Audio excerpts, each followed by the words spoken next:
Have you ever had that feeling where you're standing in the middle of a room, maybe just, your living room, and the sheer volume of, well, just everything is completely overwhelming? Oh, yeah, constantly. Right, like you might be scrolling through your phone, getting hit with 50 different, highly aggressive, and totally conflicting perspectives on how you're supposed to live or work or what balance even looks like. It's just a wall of noise. Exactly. And the noise is so deafening, you just want to find a physical way to tune it all out. I mean, it is exhausting. There's this huge cultural assumption that if we can just hit the mute button, if we can somehow silence all those competing demands and just get away from the friction, then we'll finally be free. Yeah, like tension is the enemy. Right. We tend to view all that tension as this catastrophic failure of our environment, like something has gone terribly wrong if we feel friction. But what if that tension isn't a failure at all? I mean, what if the friction is actually the whole point? That is exactly the question. So today we're going on a deep dive into this incredibly unique text called The Harmonic Return, a philosophy of formed resonance. And before you start worrying that we're about to make you learn how to read sheet music, please don't panic. Yeah, no pop quizzes on reading notes, I promise. Right. Our mission today is to explore how the actual rules of music theory, things like tension, resolution, and harmony, can provide this profound, really practical blueprint for your ethics, your relationships, and how you navigate the dissonance in your own life. And the core premise the author builds this entire philosophy on is this idea of formed resonance. Which sounds a bit academic, It right? does, yeah. But the concept is actually very grounded. The idea is that an isolated note played in an empty room isn't really music until it comes into relation with other notes. Makes sense. And similarly, a person only becomes truly free through what the text calls worthy form. I mean, we often equate freedom with total isolation from rules or obligations, right? But this philosophy makes a really compelling case for the exact opposite. So if we start at the very foundation, all music, and honestly all human lives, operate around this concept of a center or a home. Yes, the home note. To illustrate this, the source material shares this fantastic anecdote about an orchestra conductor. So the rehearsal is going on, and the orchestra is playing all the notes perfectly, like perfectly on time. But something's missing. Right, the music is just dead. It has absolutely no soul. So the conductor stops them, taps his baton, and says, "You are all looking at me. None of you is listening across the room." Wow. It's such a brilliant illustration of what happens when a center mistakes itself for the whole. Yeah, Because, I mean, a center is obviously necessary. It organizes our attention. It gives us a focal point. But in that rehearsal room, the conductor had become a false center. he was sucking all the oxygen out of the room. Exactly. The musicians were so hyper-focused on it obeying that one single point in the room that the surrounding field, like the actual music happening around them, completely disappeared from their awareness. So what does a true center actually look like then? Well, a true center gathers and coordinates. A great analogy is the human heart. I mean, it's central to your body because it takes in blood and circulates it to the extremities. It gives it away. It doesn't just hoard the blood for itself. Right. A full center, on the other hand, like a tyrant or a terrible boss or even just our own massive ego, it swallows the field. It views any difference, any deviation, as a threat to its own gravity. It makes me think of like a terrible saxophone soloist who thinks the rest of the jazz band is just there for backup. Oh, that's a perfect example. They're just blasting away, demanding everyone play the exact same note of praise to prop them up, Yeah. And the text introduces this visual called the music theory tree to explain how powerful a center actually is. Yes, the diatonic modes. Right, but you're going to have to translate this for me because it gets into all these diatonic modes, and I am admittedly completely lost. What does that actually mean? I can absolutely clarify that. So just imagine a piano keyboard. If you only look at the white keys, there are 7 of them before the pattern repeats itself. Okay, got it. In Western music, there are 7 diatonic modes, which really just means scales. And they all use those exact same 7 white keys. But if you start your scale on the note C, and you make C your home or your center, it sounds incredibly happy and triumphant. Yeah. We call that a major scale. Okay, I follow you so far. C is the happy center. Right. Now, play those exact same white keys, but start on the note A. You make A your center. Suddenly the music sounds melancholic, sad, totally unresolved. We call that a minor scale. But the notes are exactly the same. Exactly the same. You didn't change a single ingredient, you didn't introduce any new notes at all, but simply by shifting the center, the entire hierarchy and the emotional feeling of the world changes. That is wild. You just shift the center, and you change the entire emotional reality, even though the raw materials are identical. It really makes you think. It's a huge question for you listening right now, honestly. If we shouldn't be the center of our own lives, who or what should be? Because it feels like if I'm not the center, I just sort of dissolve into whatever everyone else wants me to be. Yeah, that is the big fear, isn't it?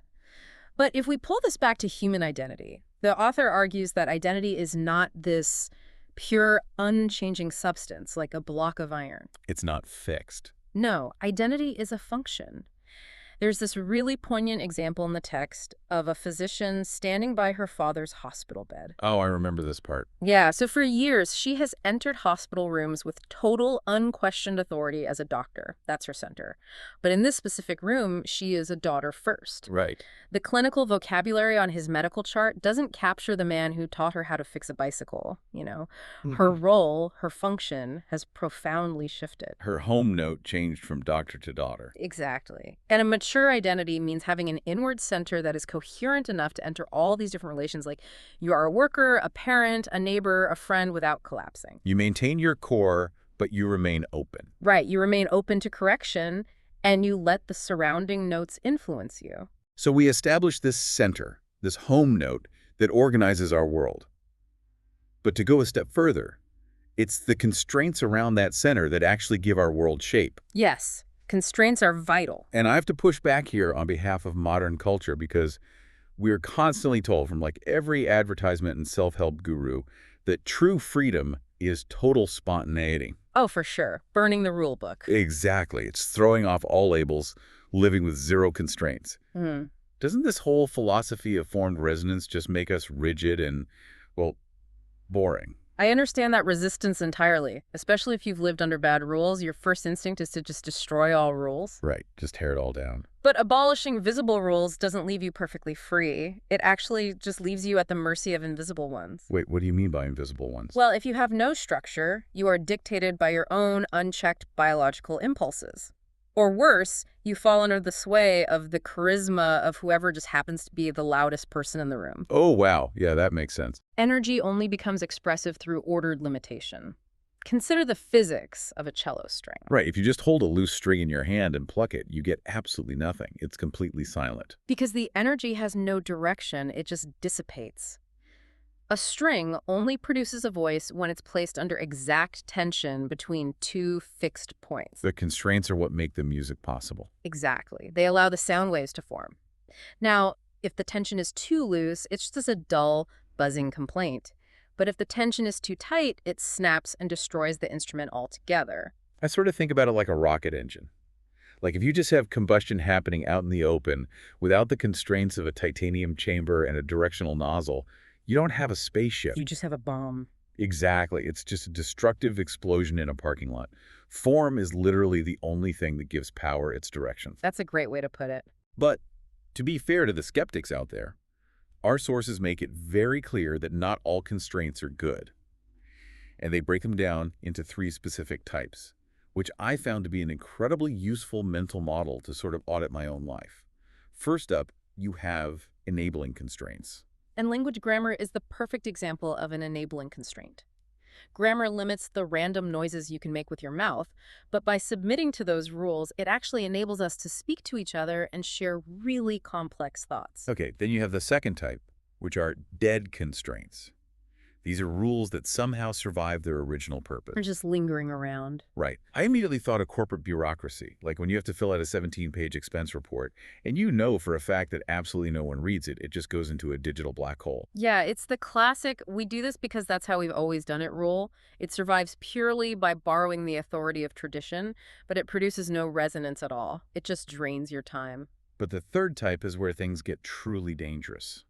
The extractive constraint. This one is trippy. Yeah, this is a rule or a boundary that works very efficiently, but it transfers all the benefit to someone else while you pay the price. The text gives this chilling example of a flood wall. Right, the flood wall. Obviously, a flood wall constrains a river, which seems like a good thing. But if that wall was built specifically around a wealthy private estate, and its design intentionally diverts the floodwaters down into the poorer streets below, that structure is extractive. Its coherence is built entirely on someone else's ruin. Which forces us to really audit the boundaries in our own lives. Like, how do we test our constraints? How do we know if they're just? Well, true freedom, as defined by this philosophy, is a wide range of valuable action made possible by just constraints. And the hallmark of a just constraint is that it must have a route for exit and a route for correction. So you have to be able to push back. Yes, if you're in a relationship, a job, or a community where you cannot challenge the rules, or where leaving literally costs you your safety, that is not a healthy boundary. That is a cage. Let's talk about what happens when those boundaries rub up against reality, or when they collide with other people's boundaries. We experience friction. Or, sticking with the musical theme, we experience dissonance. Dissonance, yes. And man, we are so deeply conditioned to run away from dissonance. The author tells a story about a corporate boardroom that just blew my mind. The director of the company proposes a new initiative. He looks around the table, everyone nods, they achieve unanimous agreement. Total consensus. Exactly. The meeting ends, chairs push back, everyone is smiling and shaking hands. But later, out in the hallway by the elevators, a junior employee pulls a colleague aside and whispers that the data in the presentation was completely wrong. The whole project is doomed. Doomed. But she was too afraid to speak up in the room. Right. And see, that boardroom sounded perfectly consonant and harmonious, but it was a complete illusion. It only sounded harmonious because a critical dissenting note was made way too costly to play. The junior employee knew she'd be punished for ruining the vibe. Exactly. Which introduces one of the most powerful rules in this entire text. Dissonance is information before it is a verdict. We moralize tension way too quickly, don't we? Oh, absolutely. We have this knee-jerk reaction where we think agreement feels safe, therefore agreement is morally good. Conflict feels dangerous, therefore conflict is morally bad. But that boardroom story proves how incredibly corrupt unanimity can actually be. Sometimes a room is quiet just because people are terrified. Terrified into silence. Yeah. Treating all dissonance as a failure is like taking a heavy painkiller for a broken leg without ever going to the doctor to actually set the bone. You're just silencing the alarm system while the damage gets worse. We need to actually listen to the friction to know what kind of alarm is ringing. Exactly. And the text categorizes 4 distinct types of dissonance. I'm going to list them, and I'd love for you to unpack them because they are pretty dense. The first is corrective dissonance. So corrective dissonance is straightforward. It just means there's an error in the system, like the violin is literally out of tune. Easy fix. Right. You don't need to have an existential crisis about it. You just need to tighten the peg and fix the error. Okay, that makes total sense. The second is developmental dissonance. Think of an adolescent outgrowing a childhood rule. When a 16-year-old pushes back against a curfew that made perfect sense when they were 12, that friction isn't necessarily a bad thing. It's just growing pains. Exactly. The old form is straining under a new, expanding capacity. It just means growth is happening. The third one is where I struggle the most, honestly. Yeah. Tragic dissonance. Yeah, tragic dissonance is the hardest to sit with. This is a scenario where two genuine, undeniable goods conflict with each other, and you literally cannot preserve both. Like what? For instance, choosing to become the full-time caretaker for a dying parent might mean stepping away from a career that you deeply love and work so hard for. Oh, man. Yeah. Resolution in tragic dissonance isn't a clean victory where everyone wins. It is a faithful loss. You choose one good, and you just have to mourn the other. Wow. A faithful loss. That is heavy. And the final category is manufactured dissonance. Right. So this is tension that is created intentionally, usually for someone else's advantage. Like a manipulator. Yes, like a toxic leader who keeps their followers constantly anxious and pitted against each other, just so that the leader seems indispensable. Or, on a larger scale, a social media algorithm that intentionally feeds you outrage to keep your attention glued to the screen. So the next time we hit friction, instead of just panicking and trying to make it stop, we really have to pause and ask, what kind of pressure actually is this? We have to diagnose the dissonance. But the text warns about a major trap here when we try to interpret our own experiences of friction. It's the difference between significance and warrant. This is a crucial distinction. There is this profound story to explain this about a woman who has a vivid, emotionally shattering dream. In this dream, her dead brother comes back to her. He walks into the room and returns a watch that he borrowed when they were kids. It's such a moving story. It really is. When the woman wakes up, she is completely aware that the physical watch is still sitting in a drawer clear across town. But for the first time since his funeral, the crushing weight on her chest is finally gone. She can actually think of her brother without hearing the hospital machines in her head. See, that dream has massive, undeniable personal significance. It completely reorganized her internal emotional life and allowed her to actually heal. But importantly, it has zero public warrant. She cannot take the memory of that dream into a laboratory, put it under a microscope, and use it as scientific proof to convince a room full of skeptics that the afterlife is real. And confusing those two things, significance and warrant, is where we just tear each other apart. We do it all the time. It's either brutal reductionism, where Yeah. someone says, well, I can't prove your dream in a lab, so your healing is just a delusion and means nothing. Or it's unhinged credulity, where someone says, this dream transformed me, therefore it is an absolute objective truth that everyone else must bow down to. Precisely. And anyone navigating relationships or leading an institution really must learn to sit in that uncomfortable middle space. How do they do that? Well, when someone brings a private revelation or a deep personal grievance to you, the wise question to ask is who benefits if this tension remains unresolved?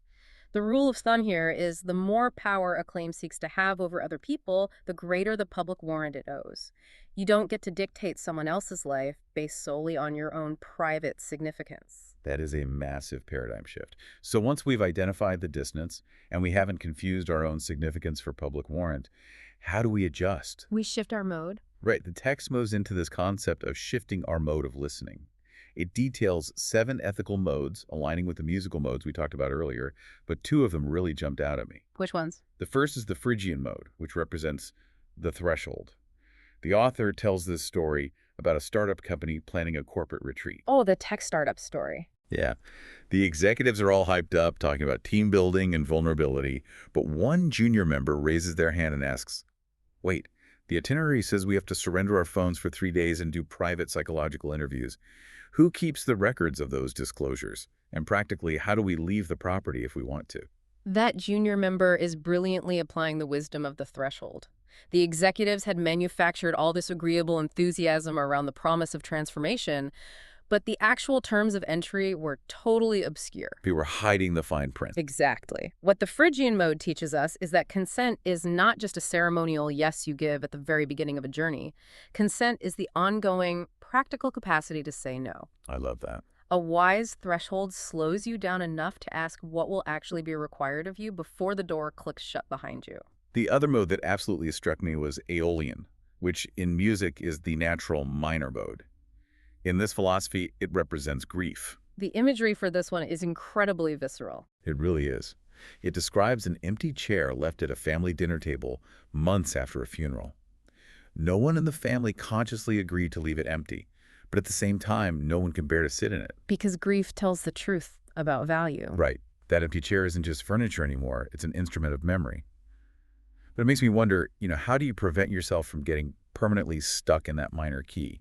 Because I know people who feel like if they ever move on or if they ever laugh again, they're somehow betraying the person they lost. That is the profound danger of the Aeolian mode. If grief becomes your entire identifying center, any future joy literally feels like a moral failure. So how do you get out of it? The philosophical answer provided here borrows again from music the concept of modulation. When a song modulates, it shifts from one key to another. Right, it transitions. Yes. Release from grief does not mean forgetting. It doesn't mean deleting the notes of the past. It means changing the function of the memory. Over time and with immense care, you allow the beloved to cease being an agonizing, gaping absence in the room.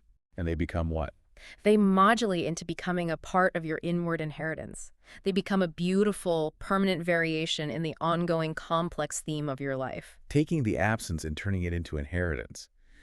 I really need to sit with that for a while. It's a beautiful thought. But to bring this toward the climax of the philosophy, all these individual modes, all these inward psychological shifts, ultimately have to interact with other people. No. We don't live in a vacuum. No, we don't. So let's talk about the concept of counterpoint, and specifically, love without possession.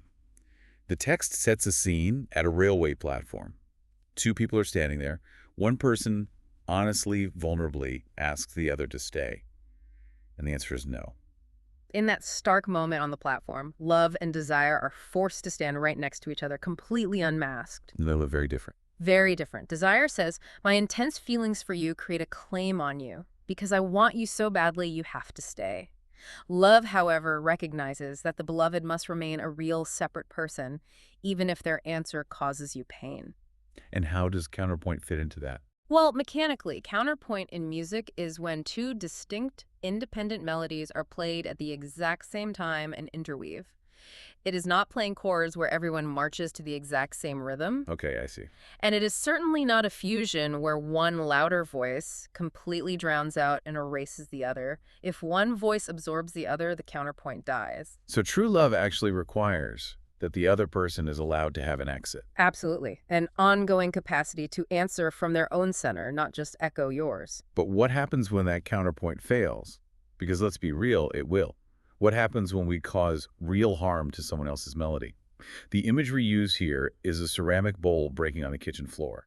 You drop it, it shatters. You can apologize immediately, and you can mean it with every fiber of your being, but the bowl is still broken on the floor. This is where we learn that true repair requires resolution. In music theory, resolving a dissonant chord doesn't mean you pretend the ugly dissonance never happened. You don't get a time machine.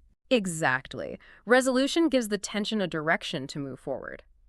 In human terms, an apology does not restore innocence. You cannot unbreak the bowl. So what do you do? Much like the Japanese art of kintsugi, if you carefully gather the broken pieces and join them together with a visible seam of gold, you give the fracture a future. Give the fracture a future. Yes. True repair requires stopping the harm, physically restoring what you can, and then fundamentally changing the structure that allowed the ball to fall in the first place. Give the fracture a future. I really love that. Okay, this brings us to the final, incredibly powerful image in our sources. The pilgrim at the summit. A classic metaphor. Right. So this pilgrim spends their entire life climbing a treacherous mountain, seeking ultimate spiritual enlightenment. They finally reach the peak at noon, and for one bright, solitary hour, they see the universe as entirely whole, completely perfect. But then the wind shifts, and they hear a faint bell ringing down in the valley below. And they realize someone has died. Someone is hungry and needs bread. There is a promise waiting below. Now, I have to challenge this because I know what I'd be thinking. I just spent my whole life climbing this mountain to get away from the noise and the dishes and the demands. You earn the peace. Exactly. Isn't the whole point of philosophy or meditation or even just grinding for success to stay at the summit and enjoy the peace? Why go back down into the mess? Because of what the author calls the law of return. The text argues that an ascent is judged entirely by what comes back down the mountain. Wait, judged by what comes back down? Yes. If you achieve massive enlightenment, but it doesn't return to the valley as patience with your frustrating family, if you gain immense corporate power, but it doesn't return as restraint and generosity, then the climb was just an exercise in vanity. You just walked in a giant circle for your own ego. Pretty much. Of course, the vision feels pure and perfect at the top of the mountain because nothing up there is opposing you. But human character is forged in the messy interruption of daily duties. The summit purifies your vision, sure, but human need is what gives that vision its actual purpose. So we bring this directly back to you, the listener, standing in the middle of your loud, overwhelming life. What is the center of your life right now? Are the constraints you're living under actually enabling you to grow and speak? Or are they extracting your energy for someone else's benefit? It's a lot to evaluate. It is. Are you constantly demanding a flawless, easy, perfectly consonant symphony from the people around you? Or are you willing to accept the beautiful, necessary dissonance of real relationships?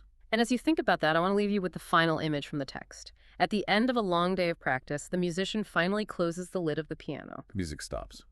But the physical vibration of that final massive chord remains trapped in the wood of the instrument, slowly returning to silence. Just echoing in the wood. Yeah.